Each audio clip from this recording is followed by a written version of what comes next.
am absolutely overwhelmed. I'm a mess. It's the cry of busy modern moms everywhere.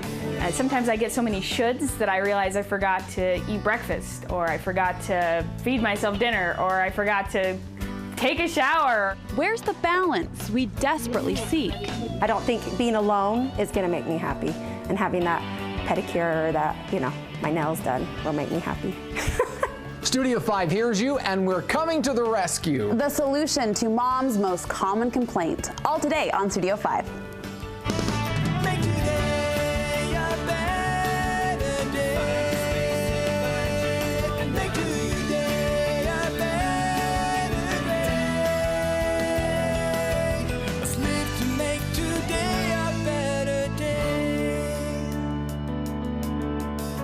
It's Studio 5 to the rescue. We are reaching out this morning to busy women who are basically taking care of everybody else but themselves. They never can find those few minutes they need, and there are a lot of you out there. And a recent call out on the Studio 5 Facebook page triggered a huge response from a lot of people who were overwhelmed, just eager for a little bit of help. Like this post from Emily Thompson. She wrote and she said, "My sister-in-law is drowning. Her husband was a widower with 3 small girls when they married, and now she's raising his 3 kids along with her own 2 children and a new baby. She is losing herself." Mindy Schaefer had this to say, "My husband is deployed. I have 3 kids, work a full-time job and a part-time job, and I have health issues." And this post from Amy Burks summed up her situation. "Single mom of 3, working full-time, and one of my kids is special needs. Need I say more?" No, Amy, we get the message. So today we're solving your problem. We are bringing in all of your voices, and therapist Julie Hanks is on deck, hopefully with some solutions for us all. Julie, what is the problem here? The problem is that women love their relationships and their families so much that sometimes they forget about their own needs, like the moms in the setup said. And it's so important for moms to include themselves in their circle of care. They're a person. I'm a person too. Were you surprised at all by the overwhelming response we received? Yes. There were so many emails. I actually couldn't read all of them, and I usually go through everything. But then on the other hand, I'm not surprised because this is such a common theme that I see in my clinical practice. Women feeling overwhelmed and feeling like they're doing the right thing by taking care of their families and loved ones, but then they're forgetting about their own needs. Do they need to change their approach? What do they need to change here? How do they solve that? Well, I think it's including themselves in the people that they care for. You can't leave yourself out. You can't neglect. Self-neglect is not a good long-term strategy for caring for others. All right, in order to provide the real-life solutions, which you're always so great at offering, we went to real-life women to find those real-life situations. We're going to listen in. Here's the first. My name's Bree Adams. I'm a wife, a mother, and an interior designer. You need me to hold you too? And I am just trying to balance the everyday stuff.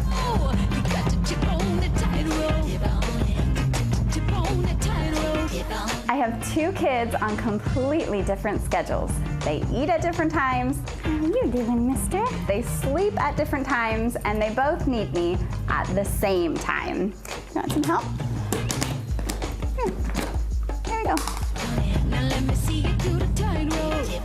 We have dance class and play group, and I never have a kid-free moment during the day. I love my children, and I love being a mom. They are absolutely the best things I have ever done. But I also like being a grown-up and a professional, and I want to use my non-mommy talents as well. Julie, I really need some extra time for myself to finish up those creative design projects. Can you help? Okay, Julie, what steps should Bree take? I would suggest that Bree build that time into her schedule. And what I mean by that is to set aside, maybe it's every Wednesday night, 6 to 10 is time for my projects. And then build in the support that's needed to make that happen. Like what, babysitters? Like childcare or getting a commitment from her husband to say, okay, That's sacred time for you, and you go do your thing. What I find is women think, oh yeah, it's a good idea, I need to do these projects, but they don't actually build it in. So every week it's like, oh, I have to reinvent the wheel, I have to find the support again. And it takes the fun and the passion out of it, I think, when you have to, when you have to try to shove it in. Right, and women are worth taking that time. You're a person too, and I think what you care about is important. So building it in, hiring the next door neighbor every Saturday morning from 8 to 12, and it's a recurring appointment with yourself. What if you don't have the resources? What if you don't have a husband who is able to watch kids? What if you don't have the money to hire a babysitter? Is there a solution? Swapping with other women is a great thing. So maybe you need help with childcare and your neighbor hates to cook, and so you cook for her once a week in exchange for watching your kids. There are solutions. There are always solutions to make it happen. Okay, we got someone else ready to go, okay? This is Sue Willis. Sue is on the phone with us. She's a caregiver for her elderly mother. And Sue, what is your question for Julie? Julie, even though I have 4 siblings, I am the main caregiver for my 80-year-old mother, and she lives alone. I work full-time, and I'm raising my own family. I have 3 teenagers at home. I am spread pretty thin. How can I take care of myself and still be there for my mom and my family?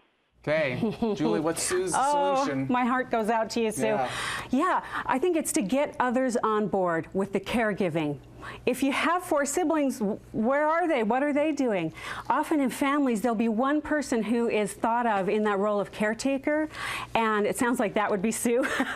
And so it's important to spread that around, spread the responsibility and the caregiving, let others have that opportunity. What if those siblings, darn it, are not willing or able to step in? Well, then you get your other family members, you may have to hire support, you go to your church group and ask for help. Asking for help is so important. I work with so many women who are overwhelmed, and yet there are people in their life that would help them if they would just ask. All right, next up, a question from a stay-at-home mom in a tiny space. This is Hannah's story.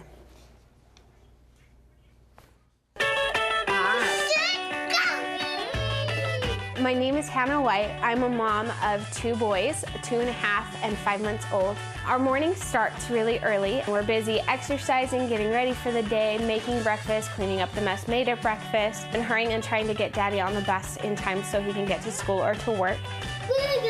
Bye, Daddy. Love you. Bye-bye. And then there's reading, coloring, running around, going to the park, visiting with friends, the library, the zoo.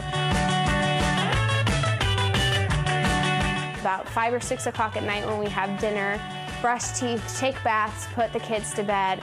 So Julie, can you help me find a little more time for myself? Wow, I'm exhausted just listening to that. What advice do you have for Hannah? Sometimes, especially moms with little kids, have to get creative. Your you time may be 5 minutes going to the bathroom by yourself, and you train your kids, do not knock on the door until the kitchen timer goes off. I mean, sometimes it's just those little moments where you can just breathe and not have anybody tugging at you. You just have to get more creative. And when the kids are in bed, sometimes moms are so tired by that point, but that's a good time too, just to walk around the block. Simplify it, and also just get creative about what you need. Do you find really, if it's like 30 seconds of locking the door and the kids can't tug on you, are those brief moments going to be enough to recharge? It's better than nothing. You got to start somewhere. And I remember when my kids were all really little, sometimes that was enough just to breathe without someone talking or touching me. It's like, just don't touch me for 10 minutes and I'll be good, So I put myself in timeout during those times. I like that. Okay, last up. Self-timeout. We got a problem that a lot of women can relate to. A lot of kids. 4 kids, heavy schedules, chauffeuring the kids, no time to pursue a passion. And viewer Aaron Oscarson is actually joining us via Skype. Aaron, what is the problem that you face here? Well, Julie, I love to write. It's something I have enjoyed my whole life. But I feel guilty when I give myself time to write. How do I get over that guilt? The guilt is a big trap for a lot of women wanting to pursue those personal passions. It's a huge trap, and I hear that all the time. Oh, I feel so guilty. If I take care of myself, I'm guilty. If I develop my talents, I feel guilty because I should be doing everything for my children and family. So my tip is save guilt for sin. Oh. Because it's not a sin. It's not a sin. Developing your talent is not a sin. It's not harmful to anybody. It's not intentionally being mean. Guilt is for things when when you've done something bad. that you need to apologize for. Taking time for you is not bad. Save guilt for sin. Really, life's too short. You just left us speechless with that one little sentence. Save guilt for sin. Wow. Amen. Sunk in just like that. We want to let you know, we are just starting this. We're going to continue this conversation with Julie a little bit later in the show because the topic of you time is really raising some eyebrows. We asked a new question today on Facebook. Is you time selfish? And we would love to hear what you have to say on that topic there. My name is Riley McSki. I'm a wife and a mother. I have 4 kids. My 2 oldest are twin boys who are autistic. They're 22, and my daughters are 10 and 16. When I saw the Studio 5 post on Facebook about women who feel overwhelmed and how do you not lose yourself and taking care of your family, I really felt like I had to respond to that. When you choose to be a mom, you choose all of the busyness and the chaos that goes along with that. I may not have time to exercise or scrapbook or shop or whatever I did maybe before I had kids, but look at the reason why. It's because I've been blessed with children. You have to decide what's important to you, what's really essential and what's not. It's essential that I take a shower every day. It's not essential that I get a pedicure. It's essential that I have appropriate things to wear, but it's not essential that I shop for something new every week. I don't want to judge other women because you never know what their life is like and what their needs are. But for me, I'm living the dream. I get me time 24/7 because I'm doing exactly what I chose to do, and that's be a mom. It's a different perspective on a topic that hits close to for many women. Therapist Julie Hanks is joining us again to weigh in on this controversial topic. I gotta tell you, I think Riley makes a really good point. Let me ask you this, though. Does mom time qualify as me time? I think it depends on the woman. And obviously for her, and you know, I'm actually kind of jealous of those women. I've had friends where going to their kids' soccer games, that is like that just fills them. And I like it, you know, it's great, but there are other things that also fill me. And so I'm kind of jealous of that. I don't question the need and the necessity for me time. I get that. But I feel like in this society, would you agree there's maybe a small group of women, I'll call it a small group of women, that are almost pushing this idea to the limits. Yes. They want it all. Yes. Is that realistic? No, I mean, I think there needs to be a balance. And one thing that I'm really big on is redefining selfish. I think we misapply that word. So many women say, well, I don't want to be selfish, or that's selfish. Selfish is doing what's in your best interest without regard for others. So if you're disregarding others just to take care of yourself, that is selfish. But doing what's in your best interest with regard for those you love is not selfish. It's just smart. I love the analogy, you know, recharging a battery, or cars need tune-ups. If you just drive your car without taking care of it, it will break down, and so will you, emotionally and physically. Let me get sort of a men's point of view. I never hear men talking about needing me time. And when I get home from work, I spend whatever my time here at work, I race back home, maybe get some time on the treadmill, and that's about the extent of any time that I have to myself.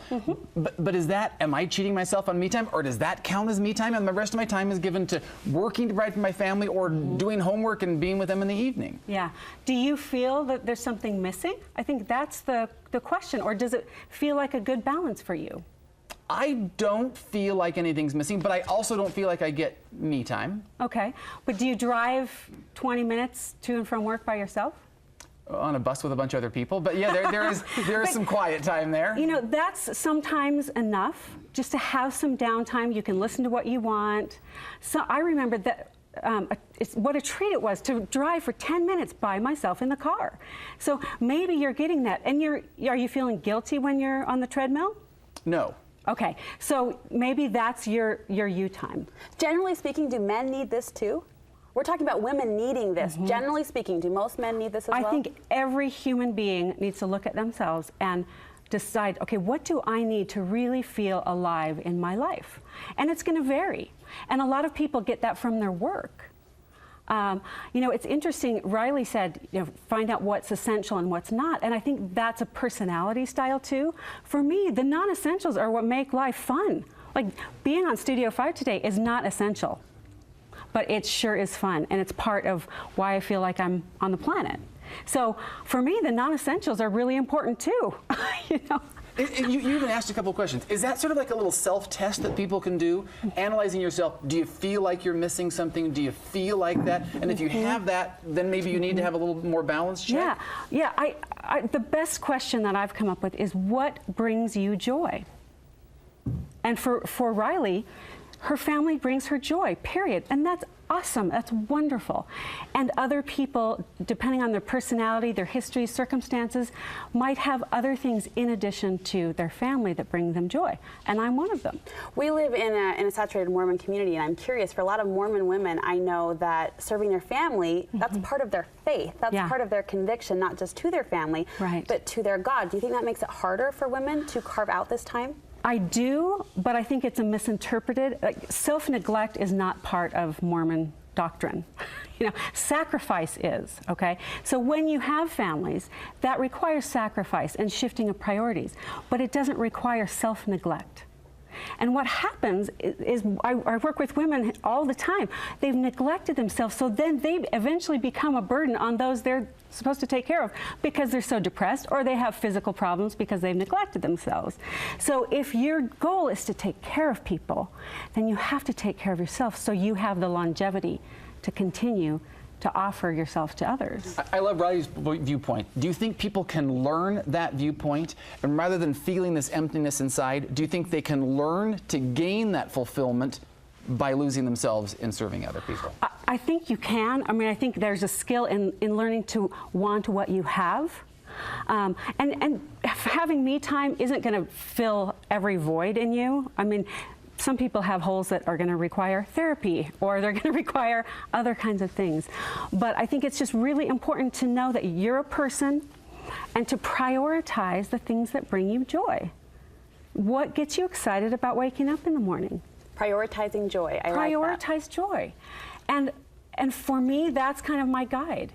And when I'm not finding joy in my family, I have to take a look at that and go, gosh, what do I need to do to feel more joy and make that a priority? And I need to play with them more. I need to. I think that's exactly what makes it work for Riley, is she's found what her joy is as well, even though that's losing herself and being a mother and loving the things that she does right there. And that feeds her, and that is great.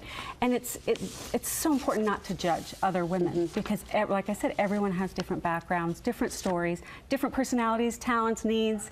And so you really have to tune in with yourself and make sure that your family's taken care of and that you are taken care of. Julie, great perspective, and we're grateful for your non-essentials. We're grateful that you put those on your list too. Stay here. Stay here with us. Thanks, Julie. This conversation is not over. You can chat live with Julie on the Studio 5 Facebook page. For the next hour, Julie will be online answering your questions and offering advice. And we'll be right back on Studio 5.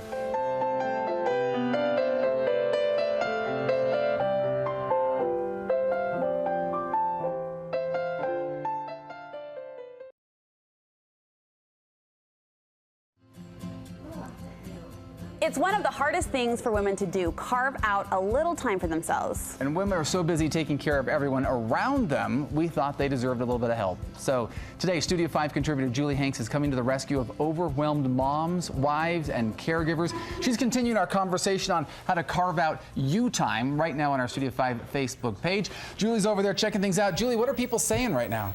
You know, great discussions going on. One question stood out to me. It's how do I'm so depressed and overwhelmed, how do I know what brings me joy? Oh, because we talked about prioritizing joy. Right, she's like, I don't even know what brings me joy. And so I just wrote back and saying, then pick something that used to bring you joy when you were a little kid. And do that. If it's blowing bubbles, jumping on the trampoline, it doesn't matter. It can be simple, but just start with something that used to, because that childlike joy is so available to kids, but we kind of outgrow it somehow. So that's what my suggestion to her. A lot of the people are just saying, yeah, it's really necessary to recharge my battery, take that time out. And then also there's that, but be cautious that you're not neglecting your family responsibilities. You're online until 12:30, chatting with viewers. So we encourage you to go to the Studio 5 Facebook page if you have a question for Julie. Julie, thank you so much. Insightful discussion today.